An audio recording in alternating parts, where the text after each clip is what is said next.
ಗುರುವಾರದ ದಿನಚರಿ. ಬೆಳಗ್ಗೆ sofa clean ಮಾಡಿಸ್ಬೇಕು ಅಂತ ನಮ್ಮ ಮನೆಗೆ ಒಬ್ಬರು ಅಣ್ಣನ ಕರೆಸಿದ್ವಿ.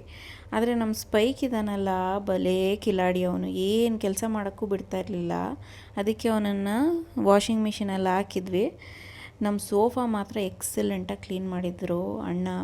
ನಾನು ನನ್ನ ಕೆಲಸ ಎಲ್ಲ ಮುಗಿಸ್ಕೊಂಡು ಹೊರಗಡೆ ಹೋಗೋಣ ಅಂತ ಗಾಡಿ ತಗೊಂಡು ಹೊರಗಡೆ ಹೋಗ್ತಾಯಿದ್ವಿ. ಅಲ್ಲೇ ಒಂದು ಮೇಕೆ ಕಾಣಿಸ್ಕೊತಿತ್ತು. ಇದೇನು ಸ್ಟಂಟ್ ಆಗ್ತಿದೆಯಲ್ಲ ಅಂತ ವೀಡಿಯೋ ಮಾಡಿದೆ ಸುಮ್ಮನೆ. ಹೆಂಗೆ ಎಲೆ ತಿಂತಿದೆ ನೋಡಿ ಅದು. ಹಂಗೆ ಒಂದು ಸ್ವಲ್ಪ ಮುಂದಕ್ಕೆ ಹೋಗೋಣ, ಏನಾನ ಕಾಫಿ ಶಾಪ್ ಸಿಗುತ್ತೇನೋ ಅಂತ ನೋಡ್ತಾಯಿದ್ವಿ.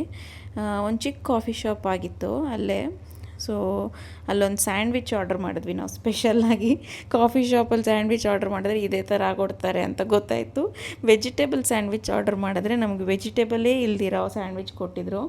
ಅದನ್ನು ತಿಂದು ಡಿಸಪಾಯಿಂಟೆಡ್ ಆಗಿ ಎಲ್ಲನ ಬೇರೆ ಕಡೆ ಒಂದು ಸ್ವಲ್ಪ ಚುರುಮುರಿ ತಿನ್ನೋಣ ಅಂತ ಗೊತ್ತಿರೋ ಅಂಕಲ್ ಹತ್ರ ಹೋದ್ವಿ ಈ ಸತಿ. ಸೊ ಅಂಕಲ್ ಸೂಪರಾಗಿ ಬೇಲ್ಪುರಿ ಖಾರವಾಗಿ ಹಾಕ್ಕೊಟ್ಟು ನಿಪ್ಪಟ್ಟು ಮಸಾಲನೂ ತಿಂದ್ವಿ ಒಟ್ಟಿಗೆ.